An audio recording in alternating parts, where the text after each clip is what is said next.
तो क्या करते हैं, सबसे पहले 2 नंबर को ऐड करना है। तो एक हेडर फाइल ली अपन ने किस नाम से,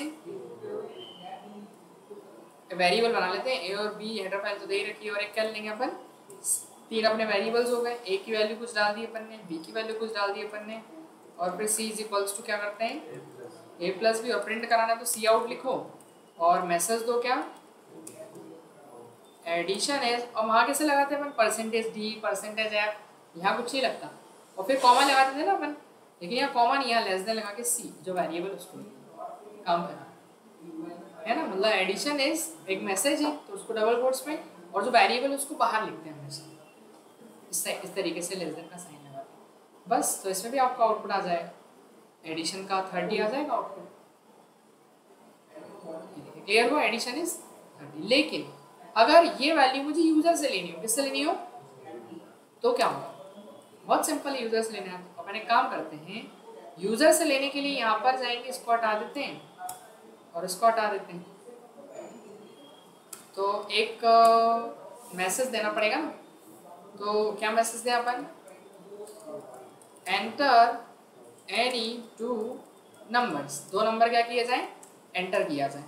अब 2 नंबर एंटर तो किए जाएंगे, लेकिन स्टोर करने के लिए स्कैनफ लगाते थे अपन वहाँ पर, यहाँ क्या लगता है सी, कॉन्सोल इनपुट ले रहे कॉन्सोल स्क्रीन पे, और साइन इसमें ग्रेटर देन का यूज होगा, सी आउट में लेस देन लगेगा, इसमें ग्रेटर देन। तो एक वैल्यू कहाँ स्टोर करनी है, ए में, फिर ग्रेटर देन लगा के दूसरी वैल्यू वहाँ किसी कॉमा लगा देते हैं अपन, परसेंटेज डी 2 बार, फिर एड्रेस ऑफ बी, इसमें कुछ भी नहीं, सीधे एक वैल्यू ए में और एक बी में, उससे और ज़्यादा ईजी आ रहा ना समझ, उससे बहुत सारी चीज़ें याद रखनी पड़ती थी, इसमें ईजी है।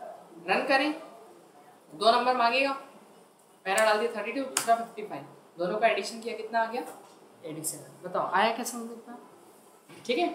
चलो एक प्रोग्राम और देख लेते हैं, फिर उसके बाद अपन मेन कंसेप्ट पे आते हैं, सी प्लस। ये तो फंडामेंटल है, इसका कुछ भी नहीं है। अब इसके मेन कंसेप्ट पे आएंगे अपन, है ना। एक क्वेश्चन और देखते हैं, फिर उसके बाद चलिए, जैसे अगर मुझे ये प्रिंट कराना है सीरीज, कहाँ से कहाँ तक की, 1 से 10 तक की लूप लगा करवाते हैं ना अपन। तो लूप कैसे लगाते हैं, हेडर फाइल क्या है, hash include iostream using name space STD, फिर इसके बाद क्या लिखेंगे मेन, और मेन के अंदर जाने के बाद पहले आई ले लेंगे, आई को चालू कहाँ से करेंगे 1 से, याद है ना लूप अपना, या फॉर लूप लगा ली, ज़्यादा अच्छा है ना। फॉर एक ही लाइन में सब कुछ लिख दो, आई को 1 से चालू किया, कहाँ तक ले जाना है, लेस देन और इक्वल्स टू 10 तक, और आई को क्या देंगे इंक्रीमेंट, याद है ना। वहाँ प्रिंट लिखते थे, तो यहाँ क्या लिखेंगे सी आउट, और किसकी वैल्यू प्रिंट करानी, आई की वैल्यू। तो वहाँ कैसा लिखना पड़ता था, परसेंटेज डी लगाओ, फिर आई की वैल्यू लिखो, इसमें कुछ नहीं, सीधे आई लिख दो, काम खत्म। और आई लिख के लाइन को एंड कर दो, ताकि हर बार आउटपुट जो है वो कैसा है, नई लाइन में, या फिर एक स्लैशन लगा के छोड़ दो, सिंपल सा ऐसा, और स्लैश एन, इतना क्लियर है, रिटर्न 0। बताओ आया क्या समझ में। तो 1 से 10 तक जाएगा और आई की वैल्यू प्रिंट कराएगा 1 से 10 तक। तो 1 से 10 तक की सारी वैल्यूज क्या हो जाएगी आपकी, प्रिंट हो जाएगी, दिख रही, हो गया। कोई डाउट यहाँ तक में हो तो पूछ सकते हो अपने को, नहीं ठीक है। ऑनलाइन में किसी को डाउट तो नहीं, अगर हो तो बता दें।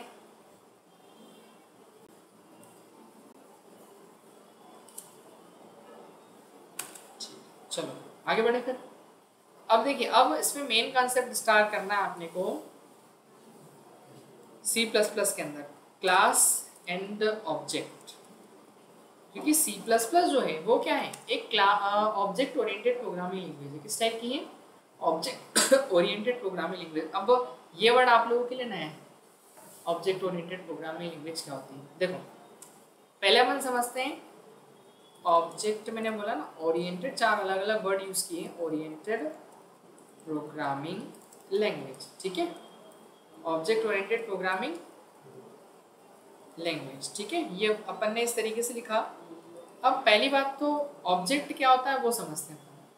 ऑब्जेक्ट मतलब क्या है, हर रियल वर्ल्ड के अंदर वो हर एक चीज, जैसे मान लो ये माउस है, ये माउस क्या एक ऑब्जेक्ट है, ये लैपटॉप एक ऑब्जेक्ट है, अपन खुद एक ऑब्जेक्ट है, टीवी ऑब्जेक्ट है, पंखा ऑब्जेक्ट है, मोबाइल ऑब्जेक्ट है, जितनी भी सारी चीजें सब क्या है, एक ऑब्जेक्ट है। तो रियल वर्ल्ड के अंदर जितनी भी चीजें होती है वो सब क्या होती है, ऑब्जेक्ट होती है। अब ऑब्जेक्ट जो बनता है वो बनता कहाँ से, वो बनता है क्लास से। कहाँ से बनता है, क्लास से। कैसे, देखो मान लो एक एग्जांपल लेते हैं, जब कोई गाड़ी बनती, कार बनती ना, तो कार जब बनाई जाती है, तो उस समय उसका क्या बनाया जाता है? सबसे पहले उसका एक मैप तैयार किया जाता है, स्ट्रक्चर, कि कार का कलर ये होगा, कार का मॉडल ये होगा, है ना, उसके बाद इसका ब्रांड ये रहेगा, ईयर ये रहेगा, जो भी है, तो इसके अंदर ये फीचर्स रहेंगे। लाइट है तो वो इस टाइप की रहेगी, गोल रहेगी, स्क्वायर वाली रहेगी, रेक्टेंगल रहेगी, जो भी है ना। आ रहा क्या समझ में? ऊपर से ओपन रहेगी, क्लोज रहेगी, जो भी है, ठीक है ना। तो कहने का मतलब ये सब जो है, गियर कितने होंगे? 4 होंगे, 5 होंगे, 6 होंगे, ठीक है। तो कहने का मतलब ये है कि ये सब पहले से डिफाइन होगा। थोड़ी कार बनाना तो सीधे कार बनाने चलेगा नहीं, पहले आपको एक स्ट्रक्चर दिया जाएगा ना, मैप दिया जाएगा कि ऐसा ऐसा ये स्ट्रक्चर है और इसके बेस पे आपको कार रेडी करना है। जैसे अपन घर बनाते हैं, तो घर वाला पहले, घर बनने से पहले एक नक्शा बनता है, उसका बनता है कि नहीं? तो नक्शा क्यों बनाया जाता है? कि हम उसको नक्शे को देखते हुए घर बनाए। उसमें पूरा मेजरमेंट रहता है ना, कि कौन सा रूम कहाँ पर होगा, कितने साइज का होगा, वो सारी चीजें रहती है उसके अंदर, ठीक है। तो वो जो नक्शा है अपना, वो नक्शा क्या होता है? वो नक्शा होती है क्लास। क्या होती है? जो मैप है, उस मैप को अपन ब्लूप्रिंट बोल सकते हैं, एक तरीके से ब्लूप्रिंट है ना। तो जो ब्लूप्रिंट है वो क्या होता है? अपना क्लास होता है। और उस मैप को देखते हुए तो क्या बनेगा? अपना ऑब्जेक्ट बनेगा ना। अब घर जो बनेगा वो किससे बनेगा? उस मैप से ही तो बनेगा। तो मैप रहेगा तो हम क्या बनाएंगे? एक रियल घर बनाएंगे। तो वो जो रियल घर है वही तो एक ऑब्जेक्ट है अपना। आ रहा समझ में? रियल हाउस जो होगा वो एक ऑब्जेक्ट होगा। तो क्लास क्या होती है? क्लास जो होती है एक बोल सकते हैं ब्लूप्रिंट। क्लास के एक तरह का ब्लूप्रिंट है, बट जो रियल एंटिटी बनती है उस क्लास से, वो क्या होता है? हमारा एक ऑब्जेक्ट होता है। क्लियर है इतना? तो ये मैंने बोला ना कि अगर आपको कार बनानी तो कार का भी एक पहले से मैप बनेगा कि कार के अंदर क्या क्या फीचर्स होंगे, कलर क्या होंगे, क्या क्या फैसिलिटी मिलेगी उसके अंदर अपने को, तो वो सब चीज़ें क्लास के अंदर होगी। लेकिन जब उस फीचर्स को देखते हुए जब एक नई कार बनाई जाएगी, तो वो मॉडल जो है वो क्या हो जाएगा? कार का जो भी एक नया मॉडल बनेगा वो एक नया ऑब्जेक्ट होगा अपने लिए, मतलब रियल एंटिटी होगी। तो क्लास की अगर सिंपल सी मैं डेफिनेशन दूं कि जो C++ है वो किस पर निर्भर है? ऑब्जेक्ट पर निर्भर है। किस पर? ऑब्जेक्ट। ऑब्जेक्ट मतलब कोई भी एंटिटी हो सकती है, रियल एंटिटी ना। ऑब्जेक्ट ओरिएंटेड प्रोग्रामिंग लैंग्वेज है, ठीक है। सी किस टाइप की लैंग्वेज थी? सी एक, सी को कहा जाता है प्रोसेसुरल प्रोग्रामिंग लैंग्वेज। किस टाइप की है? प्रोसेसुरल प्रोग्रामिंग लैंग्वेज। अब प्रोसेसुरल प्रोग्रामिंग लैंग्वेज का मतलब क्या है? देखो सी के अंदर हम जो भी कोड लिखते थे वो कैसे चलता था? लाइन बाय लाइन चलता था सब। ऐसे ही जो पहले लिखा पहले एग्जीक्यूट होगा, चौथा वाला चौथी लाइन पे एग्जीक्यूट होगा। ऐसा तो नहीं कि पहला चल जाए फिर ये चल जाए फिर उसके ऊपर वाला चल जाए फिर नीचे वाला चल जाए, ऐसे नहीं। तो जब सीक्वेंस में कोई चीज़ चल रही है तो वो होती है प्रोसेसुरल प्रोग्रामिंग लैंग्वेज। बट C++ जो है वो क्या है? किस टाइप की? ये तो ऑब्जेक्ट ओरिएंटेड, ये ऑब्जेक्ट पर निर्भर है। मतलब जिस क्लास का ऑब्जेक्ट बनेगा वो चीज़ एग्जीक्यूट होगी पहले, यानी जिस क्लास का ऑब्जेक्ट बनाओगे वो चीज़ पहले एग्जीक्यूट हो जाएगी। प्रोसेसुरल प्रोग्रामिंग लैंग्वेज में ऐसा कुछ नहीं, जो लाइन पहले लिखी वो पहले चलेगी, जो बाद में लिखी है वो बाद में चलेगी। लेकिन ऑब्जेक्ट ओरिएंटेड में ऐसा नहीं। आप डिपेंड करेगा क्लास के ऑब्जेक्ट पे। जिस क्लास के ऑब्जेक्ट को आप पहले एग्जीक्यूट कराना चाह रहे हो उसके थ्रू काम होगा, भले ही वो आगे पीछे लिखे उससे कोई फर्क नहीं पड़ेगा। यहाँ किस पे निर्भर होगा? सब कुछ ऑब्जेक्ट के ऊपर निर्भर होगा। बट यहाँ पे क्या होता है? प्रोसेस पे निर्भर था कि जो लाइन पहले लिखी पहले प्रोसेस होगी, बाद वाली बाद में प्रोसेस होगी, ठीक है ना। चलो, तो एक नई चीज़ है अपने लिए पूरी। अब बात करें क्लास की, तो क्लास क्या होती है? तो क्लास इज अ ब्लूप्रिंट। क्या है? क्लास इज अ एक तरह का ब्लूप्रिंट। ब्लूप्रिंट या फिर क्या बोल सकते हैं उसको अपन? मैप बोल सकते हैं। क्या बोल सकते हैं? मैप। मैप समझते हैं ना अपन?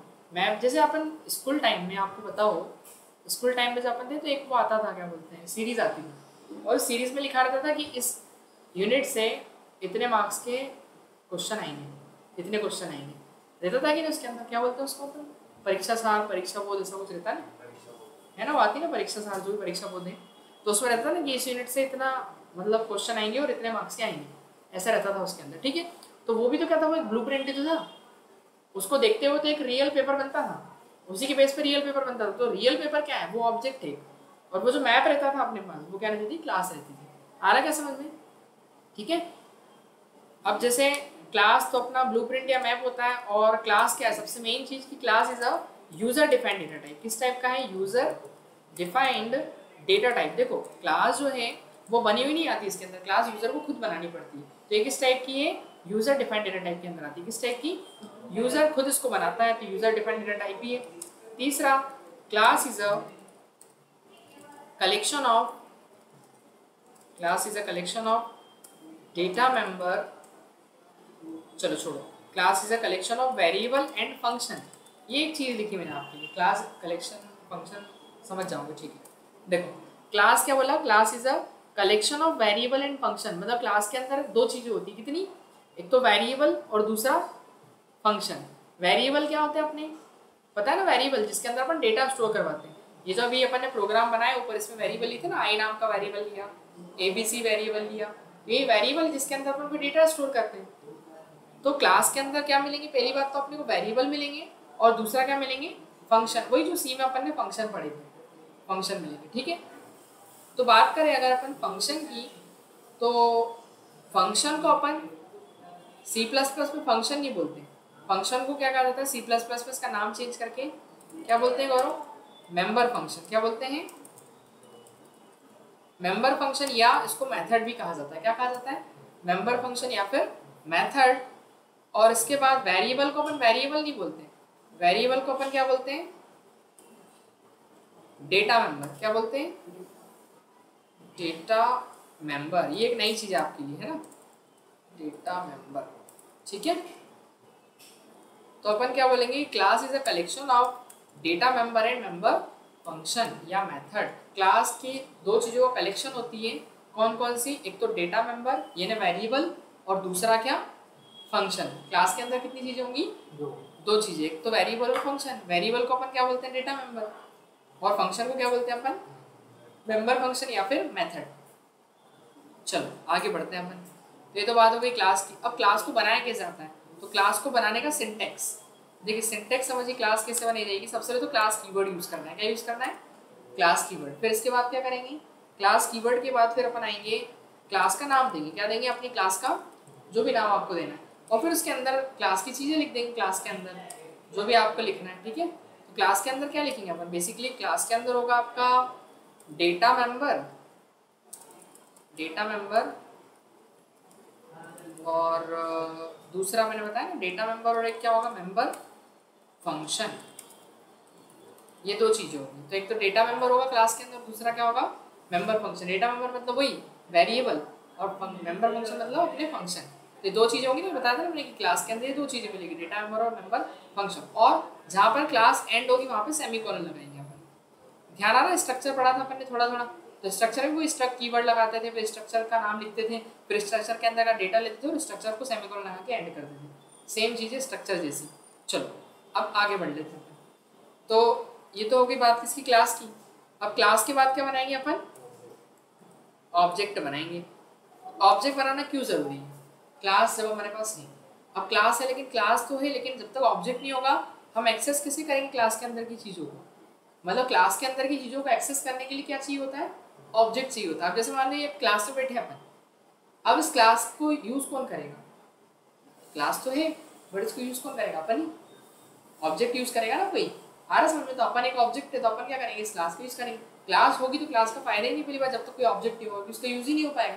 तो क्लास के अंदर की जो भी चीजें उनको यूज करने के लिए आपको क्या बनाना पड़ेगा, ऑब्जेक्ट बनाना पड़ेगा क्लास। आ रहा क्या समझ में, ठीक है। तो ऑब्जेक्ट बनाया अपन ने, तो ऑब्जेक्ट क्या है, object is a real entity. सही बात है कि रियल एंटिटी है ना, कोई रियल चीज होगी कोई, real entity. Object is a real entity, या इट इज अ, या object is a instance of class. एक इंस्टेंस है ना क्लास का, इंस्टेंस ऑफ क्लास, ठीक है। इंस्टेंस मतलब जैसे एक मिठाई का डिब्बा है अपने पास, मिठाई का डिब्बा होता है ना, मिठाई के डिब्बे में कितनी सारी मिठाई होती है, एक तो होती नहीं, कई सारी होती है, लेकिन उसमें से एक अगर मैंने पीस निकाला तो वो एक पीस क्या हो गया, उसका इंस्टेंस। क्या हो गया, इंस्टेंस। अब देखो अपन कपड़े खरीदने जाते हैं, कपड़े खरीदने आते हैं, हमको दिखाते कितने वो कपड़े हैं, बहुत सारे दिखाते हैं, लेकिन वो खरीद के कितने लाते हैं, 1 2 3 4 जितने पसंद आ जाए, ठीक है। मोस्टली जैसे 1 ले आए, 2 ले आए, बहुत ले आए, 3 ले आए, बहुत से बहुत, ठीक है।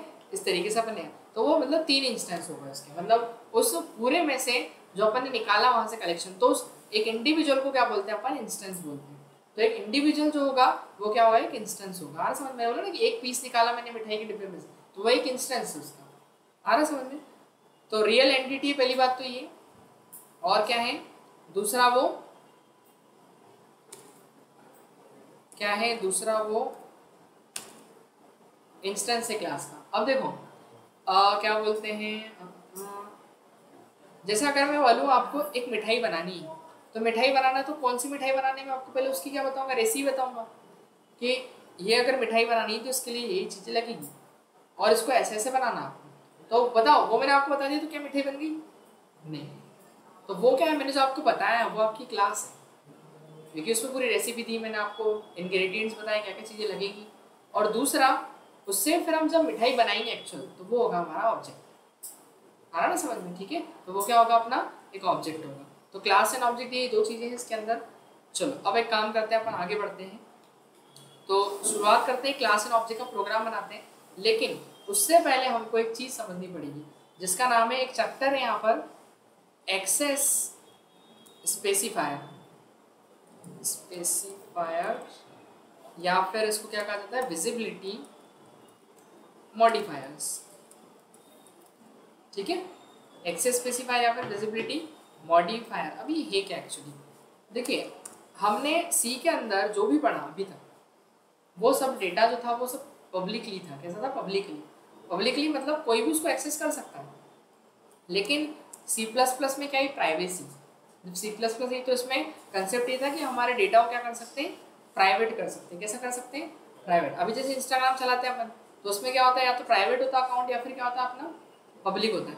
तो प्राइवेट अकाउंट में क्या होता है, पब्लिक में, डिफरेंस बताइए क्या होता है प्राइवेट पब्लिक में? हाँ,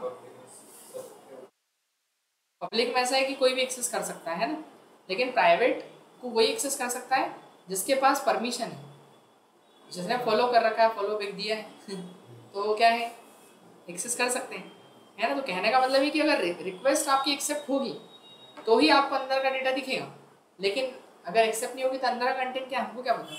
आ रहा समझ में?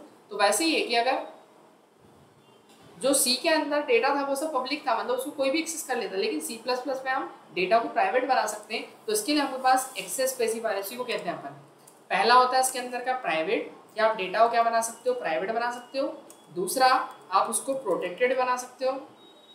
और तीसरा, आप उसको पब्लिक बना सकते हो। पब्लिक मतलब वही जैसे सी में था।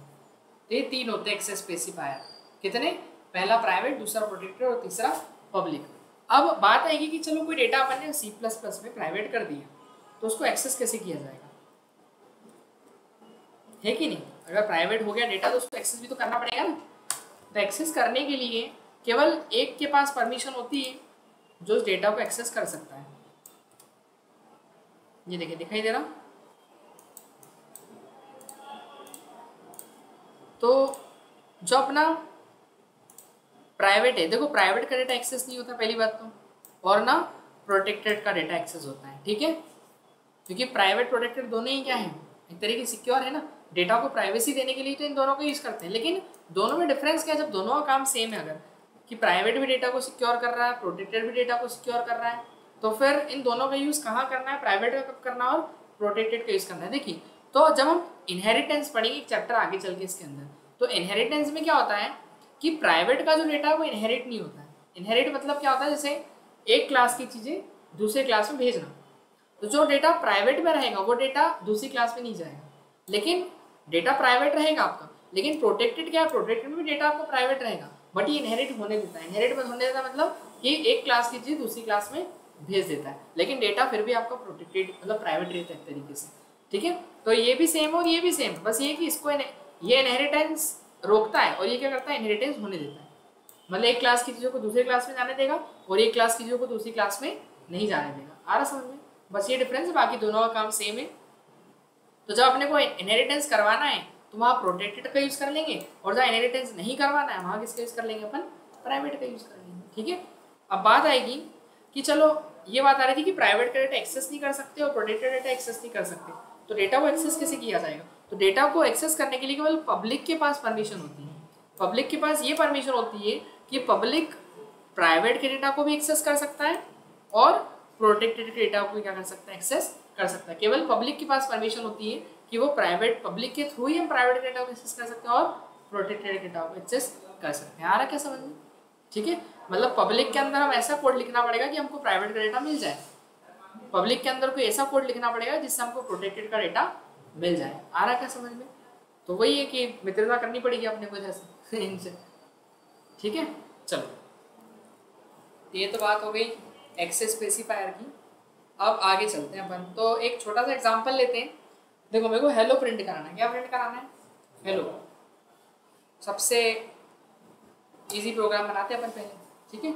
हेलो प्रिंट कराने वाला stdio, अरे stdio लगी, कौन सी लगी?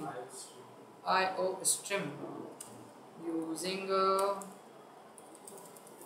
Name space std। फिर इसके बाद क्या करेंगे अपन?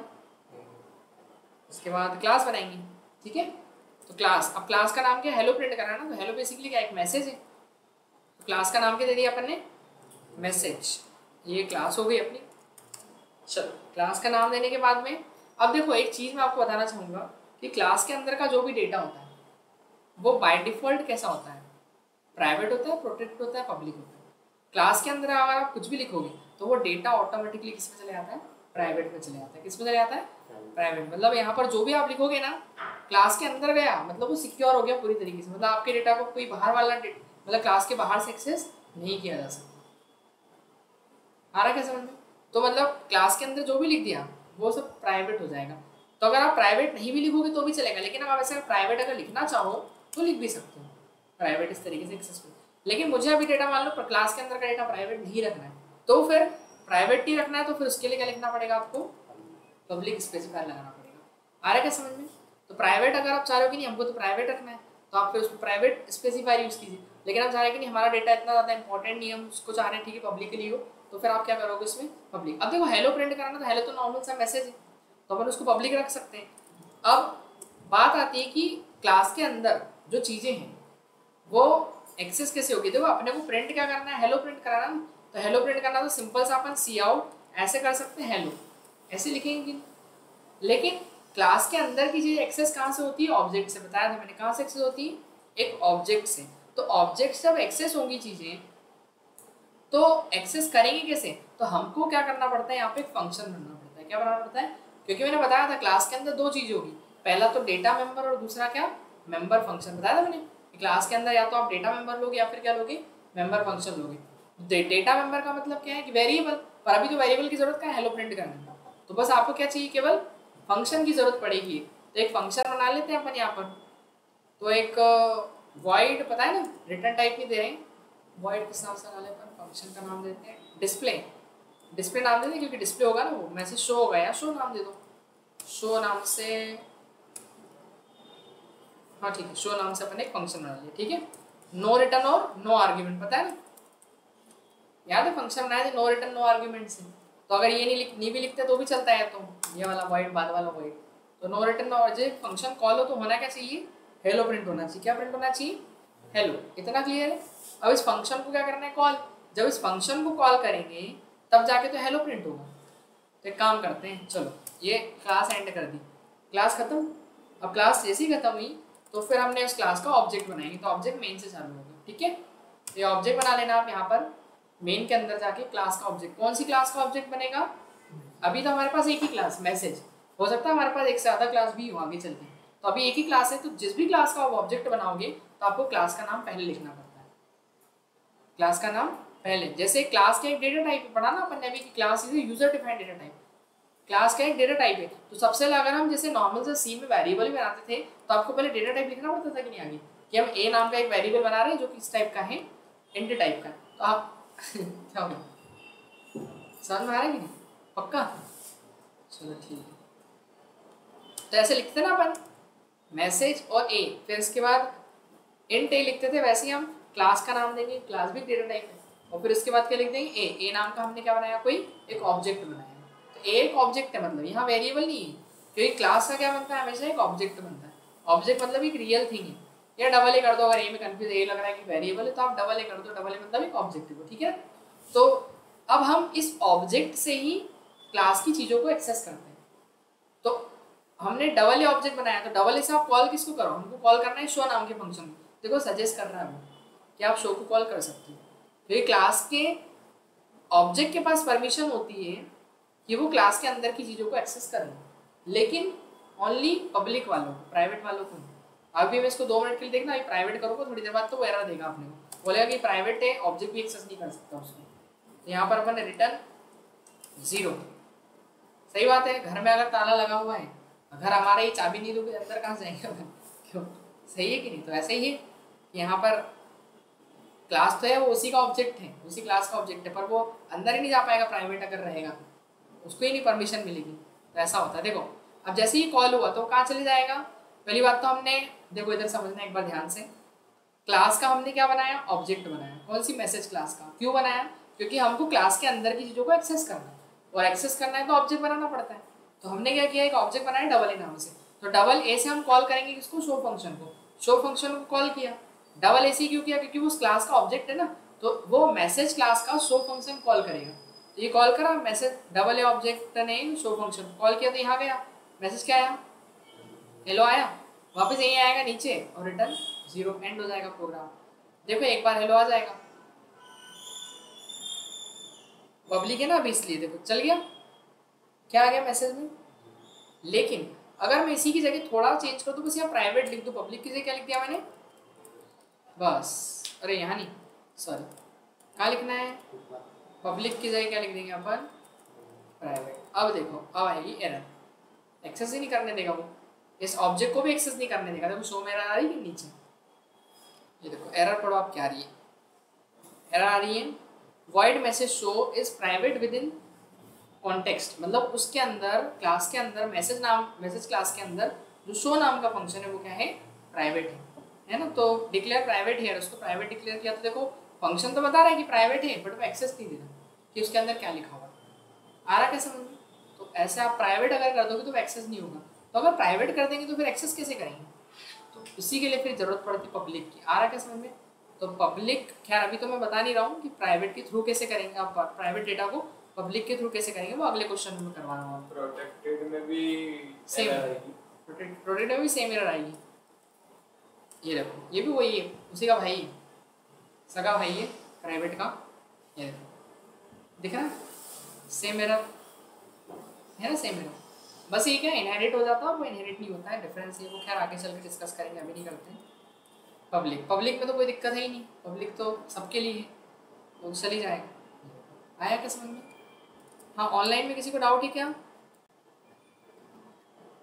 देखो नई चीज़ें थोड़ा सा टाइम लगेगा इसको समझने में, है ना, एकदम से नहीं आएगा। आप सोचो कि एकदम से दिमाग में उतर जाए, सी नहीं, C++ है, और अभी तक जो पढ़ रहे थे उससे बिल्कुल ही डिफरेंट है। नहीं है कोई डाउट तो आगे बढ़े अपन। देखिए तो अब अपन बात कर लेते हैं इसके अंदर, हम चाह रहे हैं एक 2 नंबर्स को एडिशन करने का प्रोग्राम बनाना, 2 नंबर को ऐड करने का, ठीक है, क्लास एंड ऑब्जेक्ट से। चलो तो शुरुआत करते हैं अपन। एक क्लास बनाई अपन ने, क्लास पहले तो हेडर फाइल लिखनी पड़ेगी। हेडर फाइल क्या है अपनी? हैश इंक्लूड iostream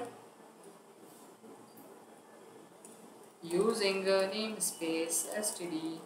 इसके बाद फिर अपन आएंगे, क्लास बनाएंगे, क्लास का नाम क्या रखें? ऐड नाम से क्लास बना लूँ, चलेगा? अब प्राइवेट रखें। देखो अब यहाँ बात आएगी कि डेटा को प्राइवेट रखें या पब्लिक। अब हम 2 नंबर्स का सम कराएंगे, 2 नंबर्स का सम कराएंगे, तो अब मैं चाह रहा हूँ कि जो भी यूजर 2 नंबर डाले वो हाइड रहनी चाहिए, सिक्योर रहनी चाहिए। तो अपन क्या करेंगे? 2 नंबर वेरिएबल में जाएंगे वो तो डेटा, तो उन वेरिएबल्स को अपन क्या कर देते हैं? प्राइवेट कर देते हैं। और वेरिएबल को अपन वेरिएबल नहीं पढ़ते, पता है ना, डेटा मेंबर बोलते हैं। क्या बोलते हैं? Data member. तो डेटा मेंबर क्या लिए अपन? ए और बी। अब इसको वेरिएबल नहीं बोलेंगे, अपन क्या बोलेंगे? Data member. 2 डेटा मेंबर हो गए, और अब मेंबर फंक्शन ही बनाना पड़ेगा। तो हम पब्लिक के अंदर एक फंक्शन बनाते, पब्लिक क्यों यूज किया अपन ने, प्राइवेट के अंदर क्यों नहीं लिख रहे अपन? क्योंकि देखो अगर मैं कॉल करूंगा फंक्शन को तो प्राइवेट का फंक्शन तो कॉल हो गई, तो इसलिए अपन पब्लिक के अंदर फंक्शन लिखते हैं। पब्लिक के अंदर एक फंक्शन बनाते हैं void कि इनमें 2 वैल्यू डालें, ए और बी में। तो इनमें अगर 2 वैल्यू जाएगी तो मैं यहाँ पर एक किस नाम से, गेट डेटा नाम से एक फंक्शन बनाता हूँ, ऐसा कुछ। गेट डेटा मतलब ये फंक्शन क्या करेगा? इन दोनों नंबर्स की इनपुट लेगा, ठीक है। तो मैं गेट डेटा फंक्शन को जब भी पब्लिक में कुछ मिस्टेक, ठीक है, तो ये जो फंक्शन है, ये फंक्शन क्या करेगा? यूजर से वैल्यू लेगा, एंटर एनी 2 नंबर्स। देखो तो आपको पता है कि जब आप कॉल करोगे फंक्शन को, गेट डेटा फंक्शन को, तो वो आसानी से कॉल हो जाएगा। क्यों? क्योंकि वो प्राइवेट के अंदर नहीं लिखा, वो पब्लिक के अंदर लिखा। और पब्लिक के पास परमिशन क्या होती है? पब्लिक के पास ये परमिशन होती है कि वो प्राइवेट के डेटा को भी एक्सेस कर सकता है। कौन से डेटा को? प्राइवेट के डेटा को। तो सुनो, ए और बी प्राइवेट है। अब जब ए और बी प्राइवेट है तो ए और बी में हम डेटा डालें कैसे? क्योंकि उसके अंदर तो डेटा डालना और निकालना दोनों ही मुश्किल है। क्यों? क्योंकि वो प्राइवेट है, परमिशन है ही नहीं पहली बात तो प्राइवेट के अंदर ना डेटा डालने की ना उससे निकालने की। लेकिन हम जो ये एंटर बोल रहे हैं ना 2 नंबर डालो, तो 2 नंबर डालने के लिए अपन ने जो मैसेज दिया तो हम बोल रहे हैं एक वैल्यू ए में स्टोर करा दो और एक बी में स्टोर करा दो, पर ए और बी तो क्या है? प्राइवेट है। लेकिन मैंने क्या कहा था कि पब्लिक के पास परमिशन होती है कि प्राइवेट के डेटा को एक्सेस कर ले, तो ये ए और बी के अंदर डेटा आसानी से चले जाएगा। क्यों जाएगा बताओ? क्योंकि पब्लिक के थ्रू तो मैसेज जा रहा है ना कि ए और बी में वैल्यू डालो। आ रहा है क्या समझ में? हाँ, अगर ये पूरा प्राइवेट, ये हटा दोगे 2 मिनट के लिए, अब ये पूरा प्राइवेट हो गया। अब पहली बात तो ये फंक्शन ही नहीं कॉल होगा, और जब फंक्शन ही नहीं कॉल होगा तो ये वैल्यू मैसेज भी नहीं आएगा। इसलिए हमने क्या करा कि इसको पब्लिक कर रखा है। आ रहा क्या समझ में? ताकि ये गेट डेटा फंक्शन जैसे ही कॉल हो तो वो क्या बोले, एंटर एनी 2 नंबर, और ए में एक वैल्यू चली जाएगी और एक बी में, और वैल्यू जाएगी कहाँ? प्राइवेट के अंदर। क्यों जाएगी प्राइवेट? क्योंकि प्राइवेट के पास, पब्लिक के पास परमिशन है कि प्राइवेट में डेटा डाल सकता हूँ, निकाल भी सकता हूँ। अब हमको अगर 2 नंबर को इनको ऐड करना है तो चाहे तो हम यहीं पे ऐड करवा सकते हैं सी इज इक्वल्स टू करके, पता है ना। लेकिन हम चाहें तो एक और फंक्शन बना लेते, चलो void एक सम नाम से बना लिया। किस नाम से? सम नाम का फंक्शन क्या करेगा? दोनों को ऐड करेगा। तो सी आउट ये एडिशन करें तो मैंने लिखा एडिशन इज, और वैल्यू किसकी? ए प्लस बी की, ए और बी की वैल्यू सीधे ऐड कर दिया चलेगा। तो देखो अब ए और बी तो वैल्यू प्राइवेट में है, और प्राइवेट की वैल्यू पब्लिक को मिल जाएगी क्या? हाँ, प्राइवेट पब्लिक के पास परमिशन होती है ना प्राइवेट के डेटा को एक्सेस करने की, तो इसमें इसके थ्रू डेटा डाल भी देगा वो और निकाल भी देगा। इतना क्लियर? दोनों काम हो गए कि नहीं? ईजी हो गए, क्योंकि पब्लिक के अंदर पब्लिक के पास परमिशन है कि प्राइवेट के डेटा को एक्सेस कर ले, तो ये डेटा भले ही प्राइवेट में हो लेकिन पब्लिक के पास तो परमिशन है ना, तो इसलिए वो ए और बी में वैल्यू चली भी जाएगी और उनको ऐड भी कर देगा। चलो अब एक काम करते हैं, अब एक ऑब्जेक्ट बनाते हैं क्लास का, और उसको थोड़ा सा डायग्रामेटिकली समझेंगे तो चीज़ें ज़्यादा बेटर समझ में आएगी। उसके बाद अपन डायग्राम पे आते हैं ना, समझते हैं इसको। तो देखो अपन ने क्या किया, मेरी क्लास का एक ऑब्जेक्ट बनाया। कौन सी क्लास? Add class. तो एड क्लास का एक ऑब्जेक्ट बनाया अपन ने, डबल ए। क्या नाम से बनाया? Double A. अब डबल एक ऑब्जेक्ट है, या ऐसा भी कर सकते हो आप, डबल ए नहीं बनाना, ऑब्जेक्ट बनाना तो OBJ1।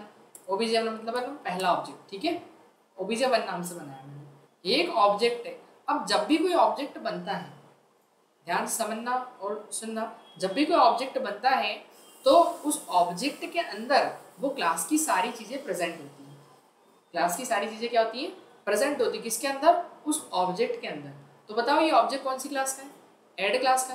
तो ऐड क्लास की सारी चीज़ें, मतलब यहाँ से लेकर के यहाँ तक की सारी चीज़ें किसके अंदर है? उस ऑब्जेक्ट के अंदर है, मतलब उस OBJ1 के अंदर है।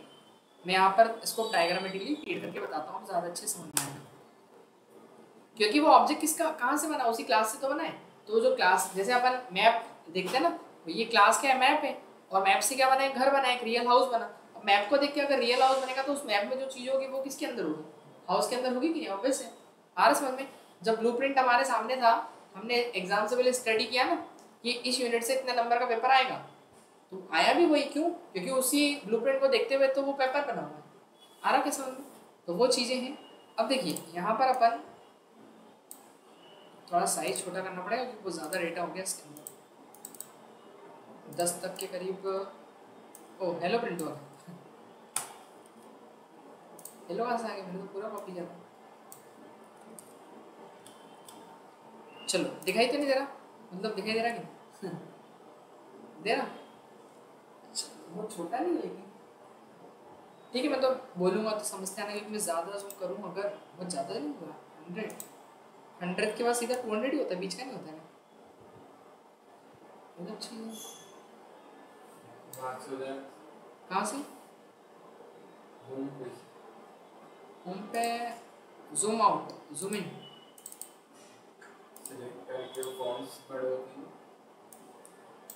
हाँ वैसे अपन कर सकते, रुक जाएगा।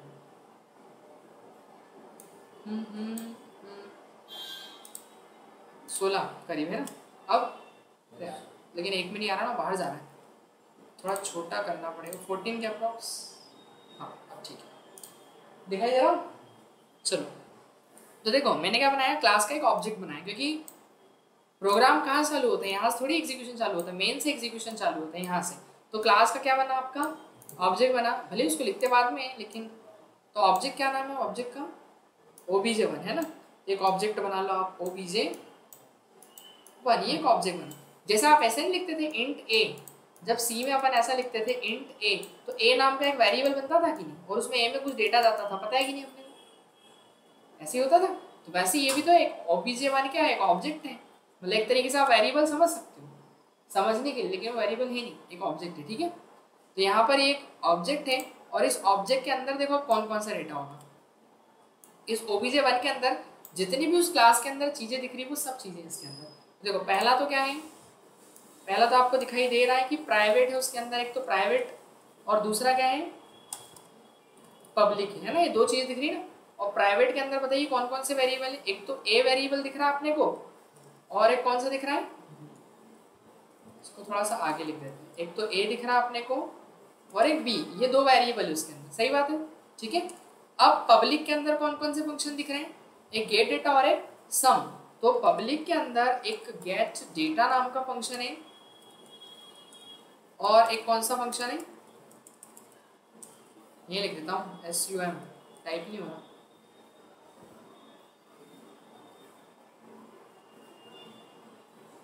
तो एक गेट डेटा नाम का फंक्शन और एक है कौन सा अपना सम नाम का फंक्शन, ठीक है। तो ये दो फंक्शन है उसके अंदर, कौन कौन से, एक गेट डेटा और एक सम। तो आ गई कि नहीं, देखो ऑब्जेक्ट के अंदर वो क्लास की सारी चीजें। तो एक इसके अंदर वैल्यू जाएगी, ठीक है। चलो अब देखो इसको समझो, आप समझने से पहले एक काम और करते हैं, अब इसकी जरूरत पड़ेगी अपने को, तो उसको अपन कर लेते कॉपी। कॉपी करने के लिए सिलेक्ट टूल लेते हैं और उसको कॉपी करके पेस्ट करके रख लेते हैं, ठीक है। और भी जरूरत पड़ सकती है, ठीक है, और कॉपी कर लिया। तो देखो ये एक ही ऑब्जेक्ट, अब इस पर ध्यान मत देना है, अभी कितना ऑब्जेक्ट बनाया अपन ने, एक ऑब्जेक्ट बनाया। अब हम ऑब्जेक्ट के थ्रू कॉल करते हैं किसको, चलो तो अपन कॉल करते हैं इस obj1 के थ्रू, कॉल करवाते हैं किसको, obj1 के थ्रू कॉल किया सबसे पहले, तो गेट डेटा किसको कॉल किया, गेट डेटा।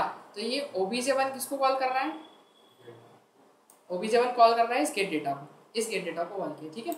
अब गेट डेटा फंक्शन के पास जैसी कॉल गई, क्योंकि देखो कॉल क्यों चली गई, क्योंकि वो पब्लिक था, अगर प्राइवेट होता तो कॉल नहीं जाती, पता है ना अपने को, ठीक है। तो हुआ क्या, जैसे कॉल गया तो उसने बोला एंटर इन 2 नंबर, और बोल रहा है एक ए में और बी में, तो पब्लिक के पास परमिशन है कि प्राइवेट में डेटा डाल देगा, ठीक है। तो यहाँ पर प्राइवेट के अंदर डेटा चले गया क्या, जो भी आप नंबर डालना चाहो अपने हिसाब से डाल देना, मैंने डाल दिया 10 और 20, ठीक है। अभी चलेगा डेटा इसके अंदर, प्राइवेट डेटा आपको कोई एक्सेस भी नहीं कर सकता है, पब्लिक एक्सेस कर सकता है केवल, ठीक है। दूसरा, अब हमको सम करना है, तो सम करना है तो किसको कॉल करना पड़ेगा, इस सम फंक्शन को। वापस से कॉल करो आप, यहाँ जाओ उसी ऑब्जेक्ट से, है ना, obj1 से ही। तो obj1 से अपन ने कॉल किसको किया, obj1 से कॉल किया, अगेन वापस अपन ने किसको, उस सम फंक्शन को, उस सम को कॉल कर दिया, काम खत्म। अब सम क्या करेगा, सम फंक्शन के पास कॉल जाएगी, तो बोलेगा addition is a plus B, a plus B की वैल्यू क्या है 10 + 20 30, काम खत्म। तो देखो डेटा प्राइवेट भी रहा आपका और काम भी हो, आ ना समझ में। अब एक बार रन करके देखिए, रिटर्न 0 लगा दो, बस काम हो जाएगा। तो यहीं पे टर्मिनेट कर देंगे अपने प्रोग्राम। मैं एक बार रन कर लूँ, VS कोड चलेगा।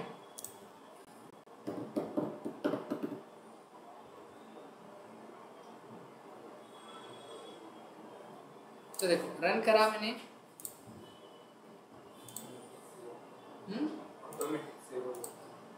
अरे वो तो कहाँ जाएगा, अपने होते हुए कहाँ से।